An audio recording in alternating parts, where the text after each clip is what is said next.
Come gather round the campfire and hear our ghostly tales of chilling terrors, darkest woes, and anything that goes bump in the night. So cuddle up with your best friend or dare it alone. The darkness is closing in and spirits are calling your name. This is Fireside Phantoms.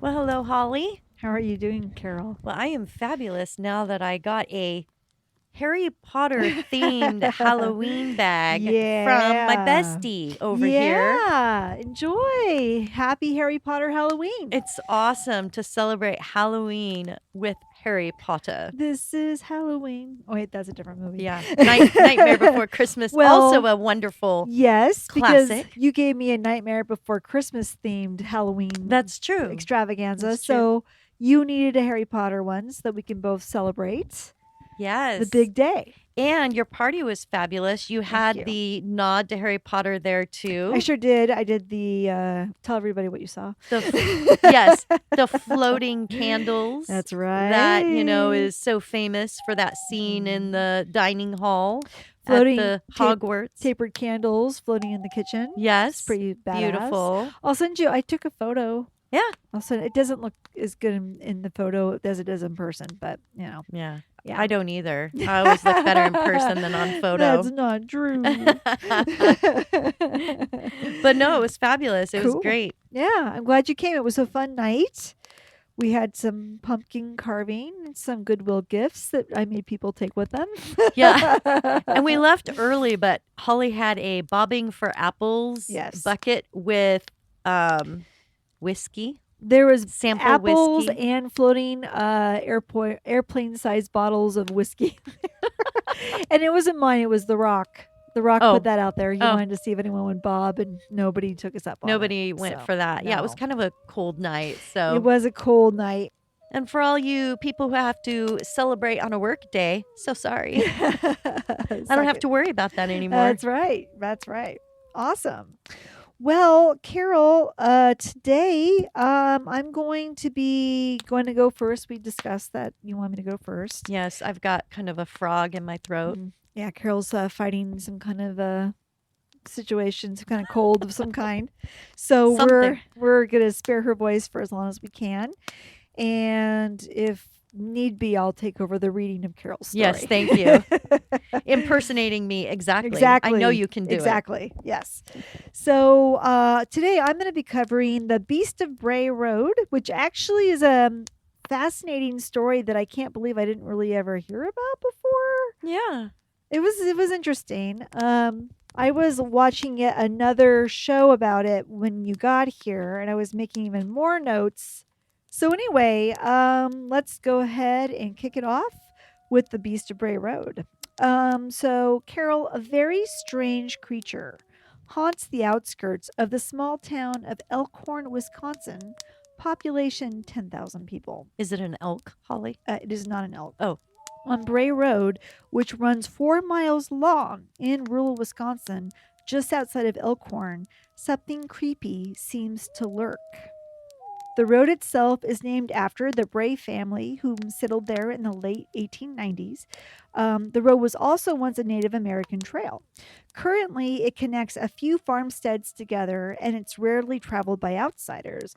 In fact, the farmers are so close on that road that when they see an outsider driving down the road that stops, gets out, and looks around, they'll call the other neighbors to let them know, hey, there's a red car coming down the road, stopped, it's looking around, just wanted to let you know there's an outsider here. Oh, no.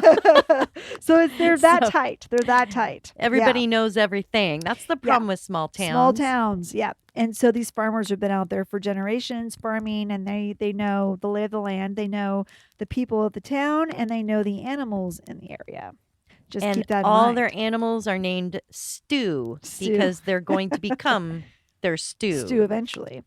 The landscapes that border the road consist of large stretches of farmland followed by dotted clumps of woodlands. There's a few country roads that crisscross over it, taking you in different directions. But back in the early 90s, Carol, the residents of Elkhorn started to see some strange things along this rural country road. Creepy things. In December of 91, a local newspaper reporter, a woman named Linda Godfrey, started to hear rumors that local residents were seeing a werewolf. I love werewolves. I do too. On and around Bray Road. At first, Linda thought that this sounded pretty far-fetched, but she told the local animal control person at the time, a guy named John Fredrickson, about it. And much to Linda's shock and awe, not only had John heard about these sightings, but he pulled out an entire file filled with documentation of all the witnesses that had seen this said werewolf. And he even entitled the folder Werewolf. Good job. Yeah. Does he have subfolders for He probably does. the relatives You know, of he's the probably werewolf? well organized. Yeah. He probably does. Probably. For sure. So Linda could not believe the number of witnesses and also that a government official was validating the claims of these werewolf sightings. She was Cool. like, really? He was like, yeah, Linda. So Linda knew a good story when she heard one. So she commandeered John's folder of information and she started to reach out to these witnesses and ask them questions. The witnesses all seemed to describe the same animal. It was a quote unquote thing that resembled a werewolf. It was huge at 7 to 8 feet tall. Wow. It had the head of a wolf. It stood on its hind legs when it ran. It was covered in fur. It had a long snout. It had human-like hands with long claws, long fangs in its mouth, red eyes, and pointed ears. Ooh. Yeah, pretty intense. Some said it looked like a humanoid dog, and others said it resembled a German shepherd on 2 legs that bent backwards. Linda found that the witnesses were very credible and still very freaked out when they recanted their sightings to her. She talked to all kinds of people, from old to young, male to female, blue collar to white collar. She said all types of people were seeing this creature. She didn't know for sure if they were seeing an actual werewolf, but she knew that they were seeing something. So what could it be? So the first publicly recorded sighting took place on Halloween night. Oh, I love that. 1991. Who doesn't love that? A woman named Doris Gibson was driving down Bray Road when she felt a thump. So she got out to inspect what she hit. And this is at nighttime, so it's dark. And as she moved to the back of the car, looking around for an animal or some kind of road debris, she locked eyes with the thing. The thing started to run towards her at full speed. Doris said it was trucking towards her. She told Linda she could hear its feet hitting the road as it closed in on her. So she backed up, ran back to her car, and jumped in just as it lunged at her. Oh my gosh. Doris was able to close her car door before it got to her, but it hit the trunk of her car, leaving long claw marks in her trunk, and she showed those to Linda. So Linda validated that claim. Pretty scary. I would be so mad. I'd My be- car's ruined. My paint job. I'd be freaked out. I'd be is what I so would glad I'm safe, though. Oh my God. So not long after that, another witness, a guy named Tom Brichta, came forward after his encounter with the thing.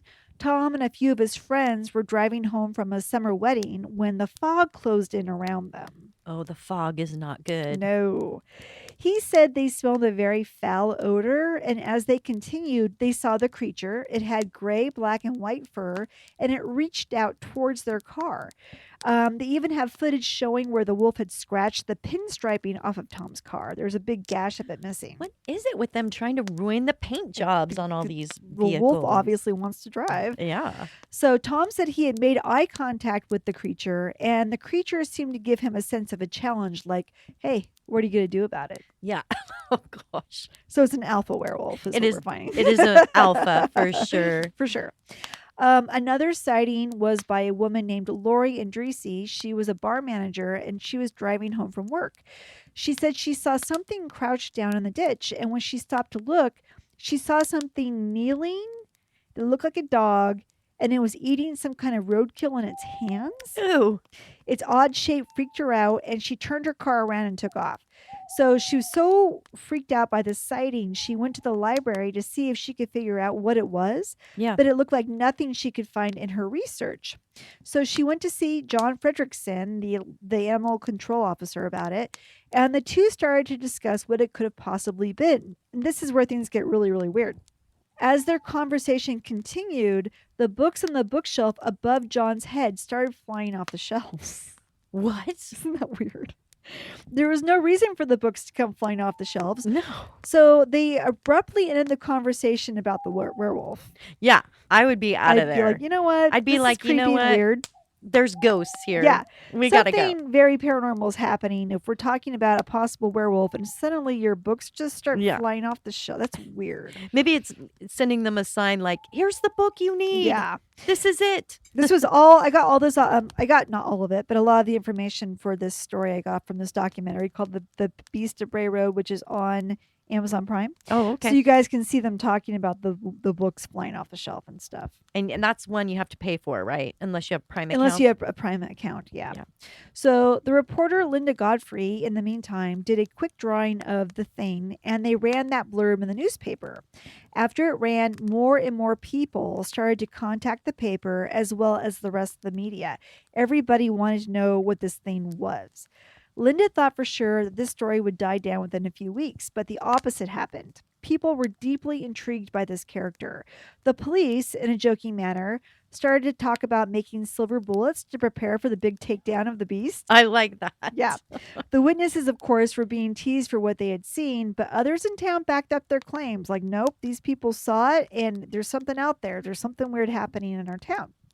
Yeah, it's scary. As the media picked up the story, more people started coming forward from other parts of the state or other states entirely with stories of seeing the beast. Like Michigan. I know Michigan has tons of The werewolf sightings. the Michigan dog man. They did find a big wolf that they Might have decided been. was him or could have been him. And at first they didn't think it was a wolf, but when they did the DNA test, it was a wolf.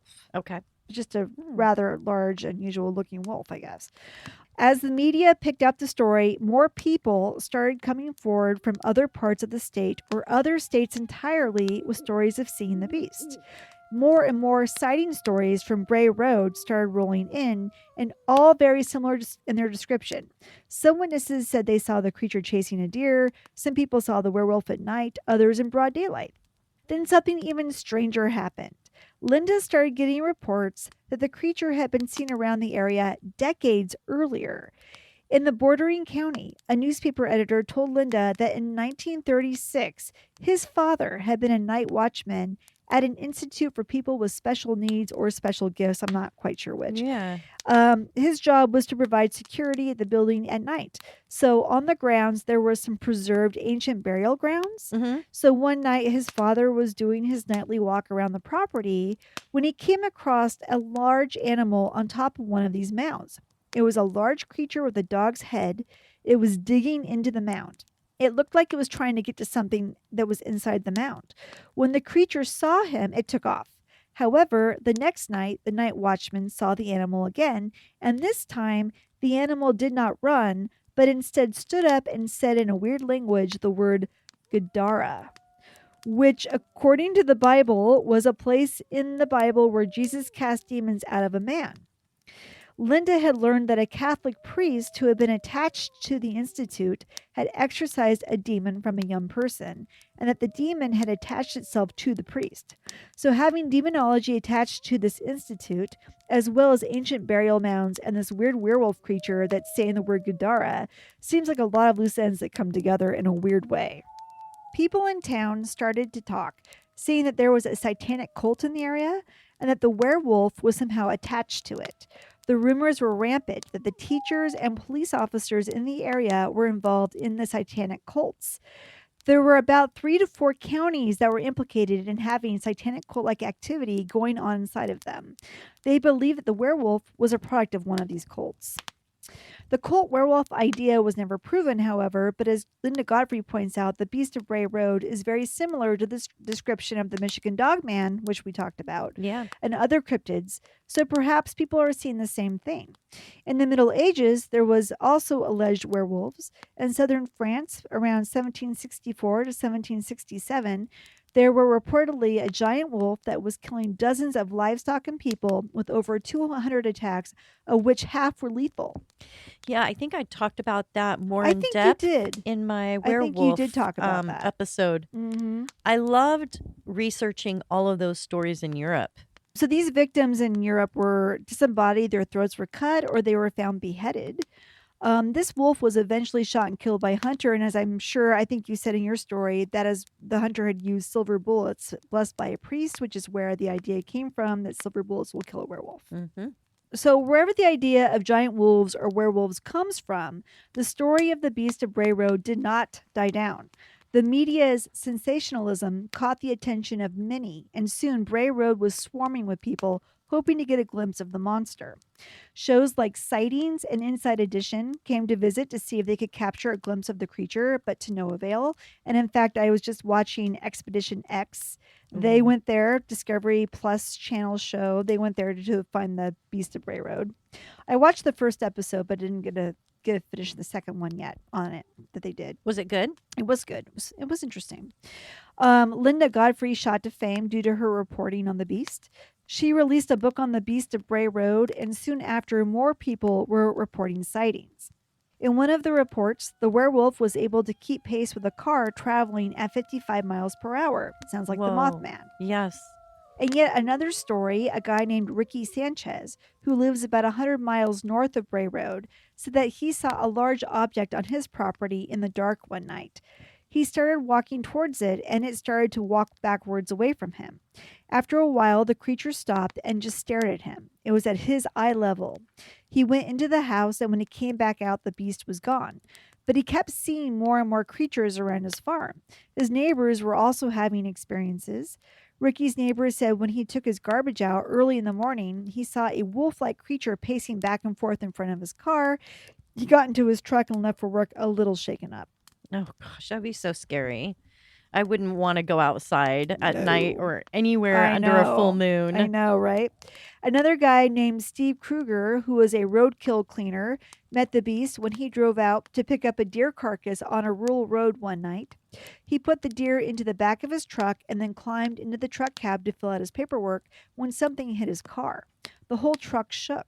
It felt like something had climbed into the bed of his truck. Oh, no. He shone his flashlight on it, and he said there was a creature that was 7 feet tall. It had a wolf head on top of a bear's body, but it was not a bear. Then it came around to the front of the truck, so he decided to take off. You know what it was? It was the werewolf. It was man, bear, pig. Man, bear. But instead of man, bear, pig, it was wolf, bear, pig or something. Wolf, bear, pig, yes. It is a creature which roams the earth alone. It is half man, half bear, and half pig. Lee Hample, a farmer who lived off of Bray Road, was told that the beast lived on his property. Whoa. Yeah, it's all your fault, Lee. Hample was suspect of these stories, but one day he found a dead raccoon and threw it on the back of his property. A few days later, he found that raccoon not far from where he left it. The raccoon's stomach had been split open from chin to tail, and the intestines had been scooped out. Kind of gross. Yeah. He thought that was odd. So he threw a dead badger back by where he had put the raccoon. A few days after that, he finds the badger had been lifted out of its hole and moved away. This impressed him because badgers are kind of heavy, around 25 pounds. He knew most of the animals in the area would not be able to lift it. So he set up trail cams to watch what was happening on his property at night. What he captured on his cam was strange lights, UFOs, and other strange objects. No way. Yeah, I guess Wisconsin is a very paranormal state. Like I didn't know that. A lot of weird paranormal shit happens in Wisconsin, I guess. So he also captured what he thinks are a shot of the beast's red eyes. To further test his cam, Hample put a small dead deer out on his property. He wanted to try to capture the beast again, so he set up a camera on the deer. As he waited for the beast to attack, the deer was surrounded by a weird mist or fog, Carol, but after the mist disappeared, the deer was gone. Okay, you have me at fog, right? Because I'm thinking it's paranormal completely. Yes. Not just some freaky Cryptoid? creature. Yeah, or cryptoid. Cryptid or whatever. Cryptid. So he got no footage of anything moving the deer, but they were able to find dog tracks. And this is where things get really interesting. The tracks were 5-toed. Most dogs have 4 toes, except for like the Great Pyrenees does have a 5-toed paw. Oh, I didn't know that. Apparently. So in the Expedition X, they talked about how big the paw size was. Most dogs have like a 2.5 sized paw print. These were twice as big. And he also said that they were only found the hind paws, not the front paws. Oh, so for jumping and leaping. Well, it's supposed to walk on 2 legs. Oh, yeah. On its tail. It's bipedal on duh, the back yeah. 2 legs. So that that's balances to them that they're talking about a bipedal wolf-like animal, dog-like animal. Bipedal, yeah. But they think it's too small to be a dog or a wolf because these were like 4 or 5 inch paws across. So what if the aliens are experimenting on wolves? Maybe. And then they just toss them out of their spaceship when they are like, oh, that was a bad experiment. I mean, maybe.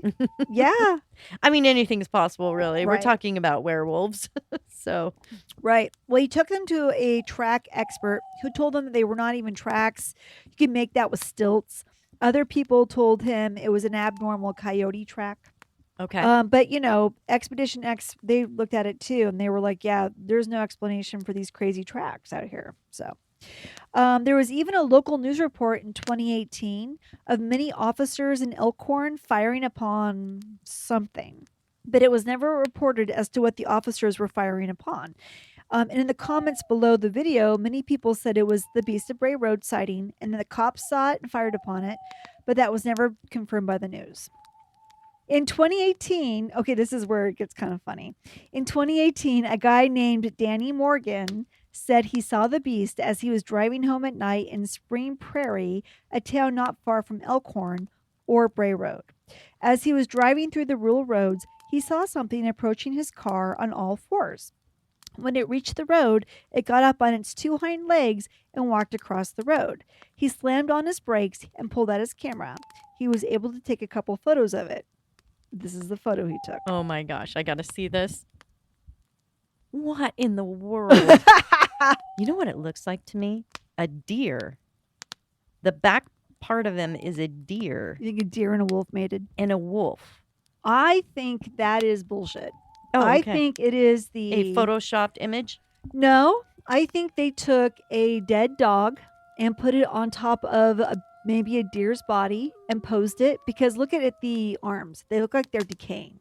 Yeah, and you're right. It looks like the top is stuck to the bottom. Yeah. I could see a dog or a deer. It Yeah. doesn't to me look even like a legitimate anything. I think that they were just and also they can't find this guy now. He doesn't return any messages or calls. So they think it's fake. I think it's fake. I don't Yeah. know that everyone else does. I think it looks like a bullshit to me. All right, we're going to put it up. You Yes. guys can weigh in on it. Yeah. But it is kind of a fun visual for the story, but I think Yeah. it's not legit. So, since all the publicity, many people stopped talking about their sightings because the first bunch of witnesses came under such scrutiny. Mhm. They decided to keep their experiences to themselves. So, technically, the sightings have died down, but it may just be because people no longer feel comfortable talking about it. But yeah, they're still seeing something because of the 2018 report. There's still stuff going on around this story, but it's a weird one. And yeah, but it's definitely, there was so many witnesses. And then I watched the Inside Edition where they went out and talked to the people who had seen it. And they're Yeah. all like, it's something. There's something out here. We don't know what it is. That is so strange. Hopefully they can get some DNA or something, like some scat. I love that word. Yes. Scat. Or some Scat. hair that Yeah. catches on the fence or, Yeah. you know. Yeah. That'd be nice. Yeah. So that's the Beast of Bray Road. I love it. I love to think about werewolves out there. I and know. That's very just these- interesting. But I love the whole idea where the mist comes in. Oh, I and know. You smell him, and then the deer disappears, and he scratches your car. It's I mean, a it's just great- so creepy. It's a great haunted, Yeah. ghost story, Yeah. really. I think so. Yeah. Yeah. The mist makes everything more spooky. Absolutely. Yep. And we know that when there is UFO sightings or alien activity, a lot of times it's accompanied by the mist. Right. Or this weird, like, electric fog Yeah. that affects Yeah. electricity and stuff like that. That would be interesting. To do an Has electric fog anyone- episode. Well, has anyone in the area experienced electrical anomalies at the same time? Maybe. Yeah. I don't know. It's hard to say. Because you've So, only watched like a couple episodes of that Yeah. show. Yeah. Yeah. Well, I love it. Thank you for covering werewolves. I enjoyed Holly. that one. That was a fun one. I like those types of stories, like the Mothman story. I really like that one that I did. And Yeah. I mean, just those ones that where a small town is being hunted or haunted by something. So cool. Love that. So, what you got for us? Really makes you want to move to a small town, doesn't it, Holly? A haunted small town. A haunted or small town. Or a monster stalked small town.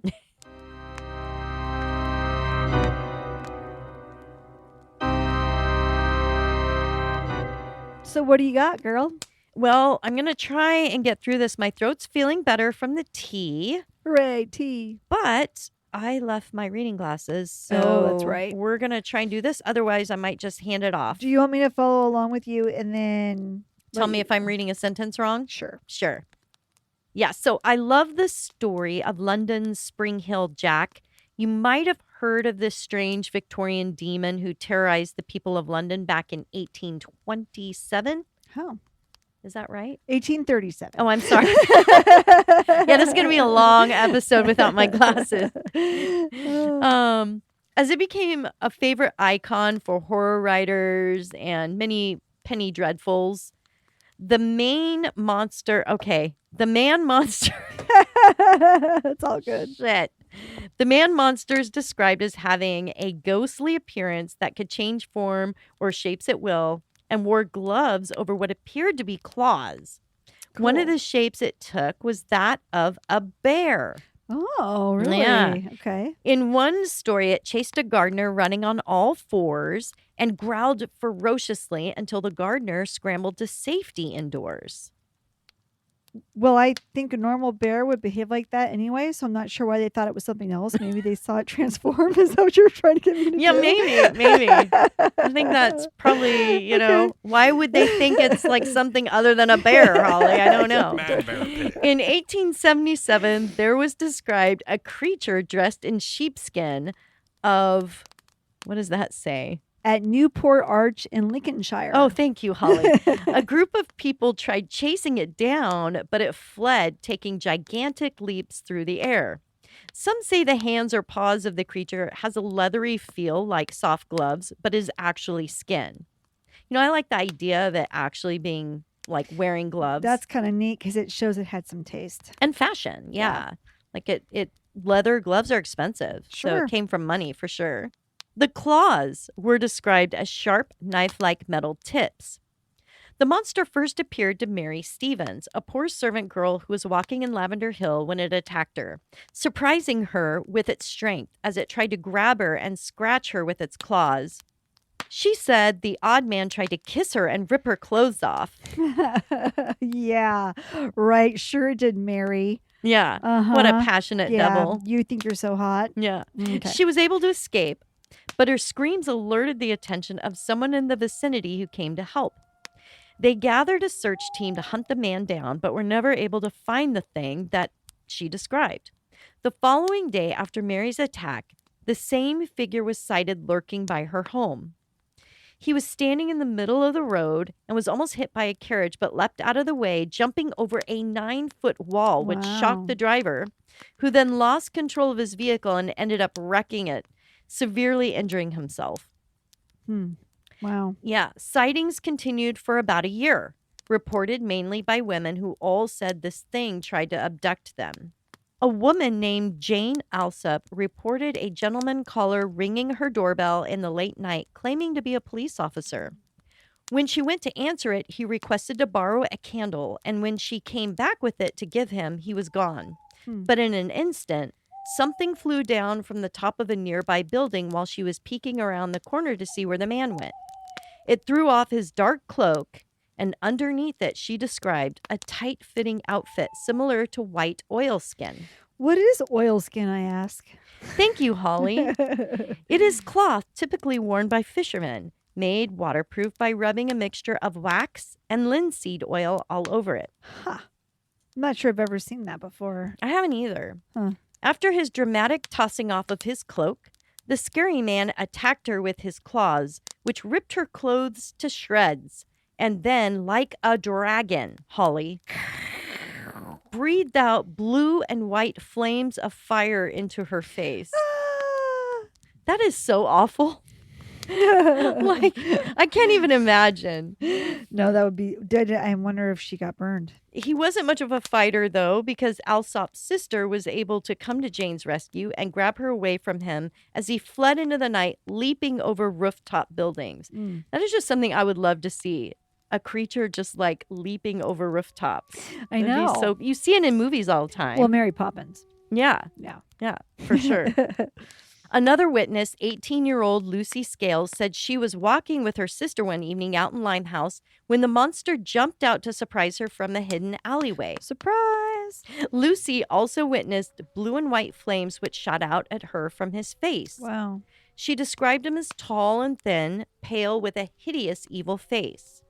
Again, the commotion of her screaming created attention, and the monster fled into an alleyway, and nobody ever found a trace of it. One other feature described by many of the victims were its glowing red eyes, and he could jump as if he had springs over buildings, fences as he fled or attacked his victims, hence the nickname Spring-Heeled Jack. Right. As if he was wearing, springs on his shoes. Maybe that's all it was. Maybe it was a guy who liked to breathe fire who put springs on his shoes. Like from the circus or something. Yeah, like a weird like that. circus entertainer. Yeah. And he just kind of went off the deep end and was attacking people. Right. Huh. Yeah. That is a theory that went around a little bit. Other reports claim he had a helmet. Well, that is handy in case he overshoots his landings, right? Sure. The sightings were all over England, but some were reported in Scotland as well. He must have family over there. Was he wearing a kilt I while he was running around? No, just a cloak. Okay. And maybe it was a plaid cloak. Maybe. I don't know. And like a beret or what is it they wear? Those hats? Yeah. Did the he have hats. bagpipes? It's drums in Scotland. I thought it was who's Oh no, does it's the bagpipes. No, it's Scotland too. Yeah. Yeah, he I don't know. His attire didn't really match the Scotland vibe, but he was seen there. Okay. Several likely culprits, all being tall, thin men, were arrested and brought in for questioning. But none of them could breathe fire, so they weren't convicted of any crime. Sounds about right. That'd be great. Can you breathe some fire for us? Nope. No. I Okay, can't. Jake, we like you. You're free to go. Okay, you can go. One man, Captain Finch, was caught wearing an oilskin coat, a skull cap, horns, and a mask while he was assaulting a woman. But again, he could not jump very high or breathe fire, so he was let go. I think it was him. Yeah, they just didn't check all his shoes. No. And the springs has to be on one of them. Some of these women were severely wounded, but according to most accounts, those who died had heart attacks from the sheer surprise and fear of the attack. Jeez. Spring-Heeled Jack seemed to enjoy frightening its victims because he laughed a high-pitched, hideous laugh as he fled. That's great. Some think he is a demon or a ghost due to his hideous pale face and unnatural abilities. Is he the Phantom of the Opera? He might be. Da, na, na, na, na, na. I love Phantom of the Opera. Stories around the area would circulate of ghostly figures that could jump through the air and had the kind of behavior described like Spring-Heeled Jack. The entity was called the Hammersmith Ghost, and it was reported being seen in 1803 and 1804 on the west side outer edge of London. It was thought the ghost was from a man who committed suicide. Then there was another set of sightings reported in 1824. There was an accidental shooting of a man who was wearing a white cloak and was mistaken for the Hammersmith ghost and was killed.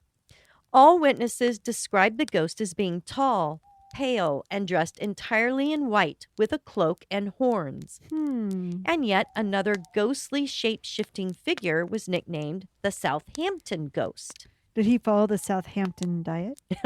Maybe. He was tall and thin. And this ghost was reported as assaulting individuals, targeting women in the evening hours of the night. Again, this behavior resembled that of Spring-Heeled Jack. The ghost could be seen jumping over houses in a single leap and being over 10 feet tall. The attack spread so much hysteria that the Lord Mayor claimed that the young aristocrats had called up the attention of the devil due to their playing mischievous pranks with each other, such as dressing up as ghosts, demons, and bears. Oh my. Hmm. In 1877, a band of soldiers in Aldershot's barracks got the scare of their life when out of the darkness a sentry was slapped hard in the face by a tall, thin figure. When the guard fired his gun at him, there was no sound of being wounded or anything that would indicate the bullet hit the creature. Yet it was a bullseye hit. Instead, Spring-Heeled Jack just fled the area and was seen jumping far away from the base with big leaps, covering many feet in distance with each jump. Wow. So he was bulletproof too. He does sound supernatural, Yeah. for sure. Are we looking perhaps at 60 years of mass hysteria fed by creative imaginations? There were so many events in and near London during this period that something was going on and women were getting assaulted. Some think that Jack the Ripper and Spring-Heeled Jack may be the same phenomenon. That's what I was wondering. 'Cause Yeah. what was the time Jack the Ripper was active? It was around the exact same time. Okay, yeah. And they both would attack women. I think Jack the Ripper came a little bit later after Spring-Heeled Jack. Yeah.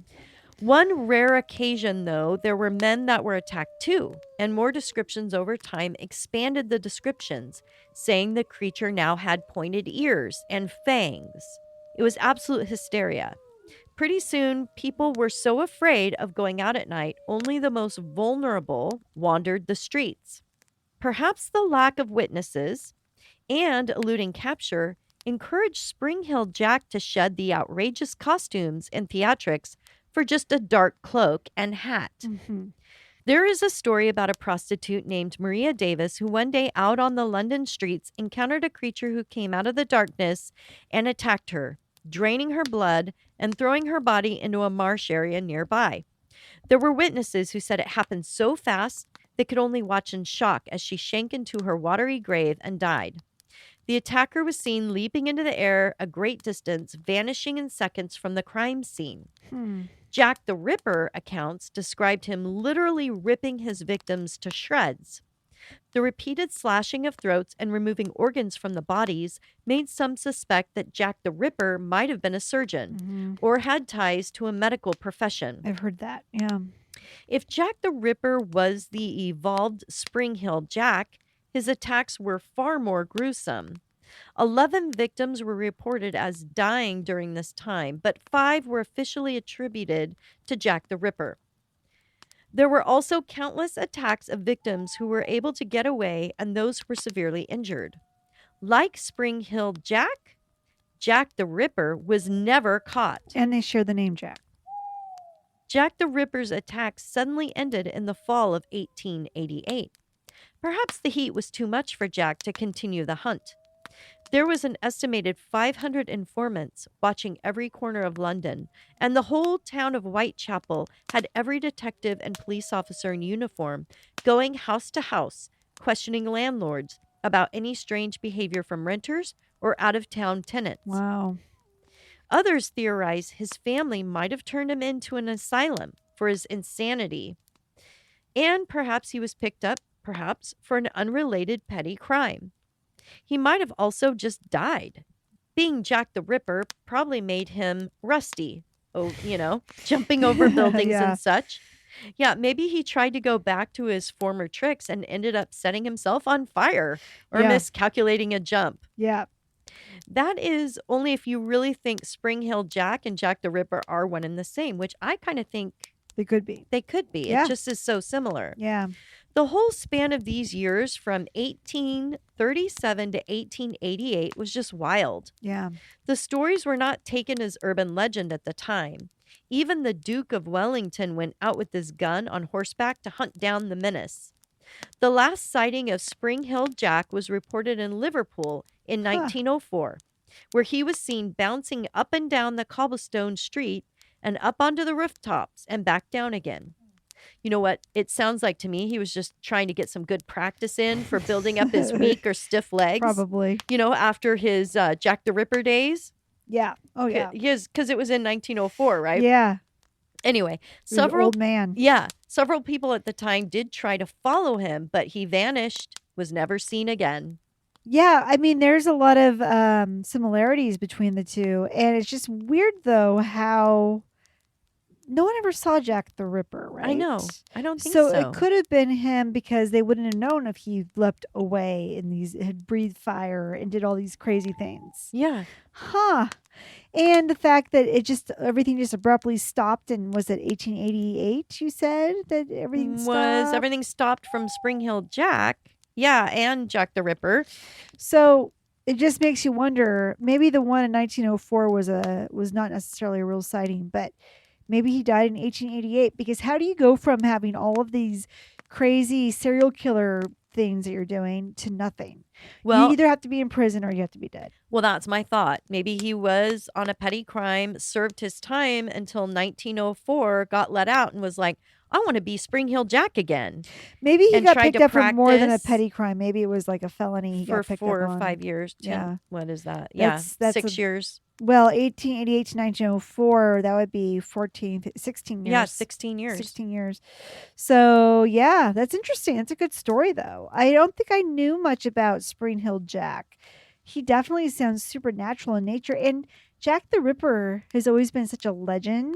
I know. That the fact that they could never really find him or capture him while he was alive. Any evidence, even. Yeah. And there's been so many documentaries made about him. And I know that they have decided that they thought he was a doctor. And in fact, I think that they've even decided who they think it was, but yet they will never be able to definitively prove that. Yeah. So I definitely think it was some man. I Yeah. definitely think it was a tall man. yeah. But he had a theatrical side, too, Right. I think. That's why I get that Phantom of the Opera vibe. Like, Right. you know, his face is ugly, distorted. He wears a mask. He runs around. He's a phantom. And both both Fire. figures, like the cloaks. Yeah. But that's a whole London attire anyway, I Right. think, the cloak. But right, still, that time period. yeah, I just love the stories. I love the Penny Dreadful stories about Yeah. Spring Hill Jack. Yeah. It's great. Huh. Well, that was great, Carol. Thank you so you. much. That was awesome. All right, you guys. Thank you so much. That's it for us this week. We'll see you next time. See you next time. Bye. Stay well.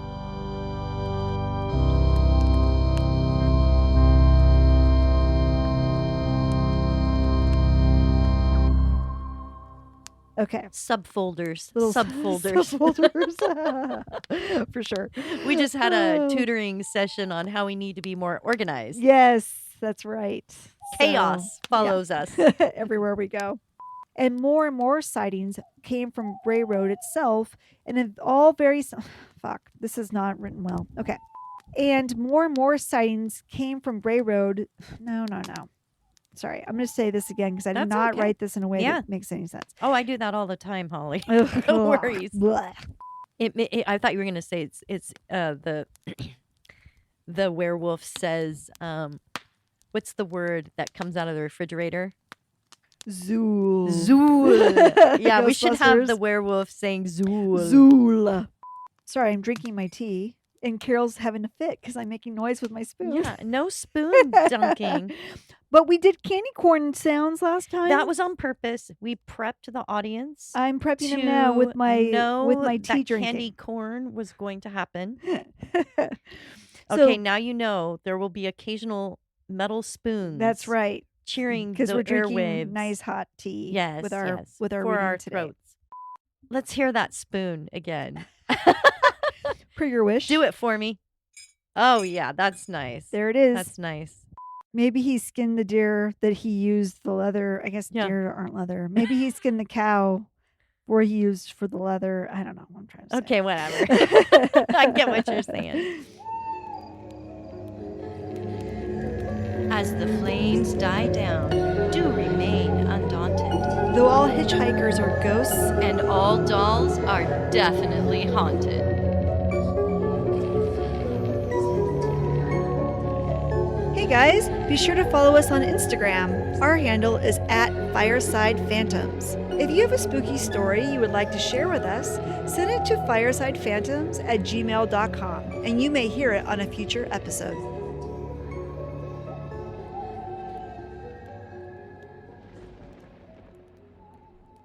The end.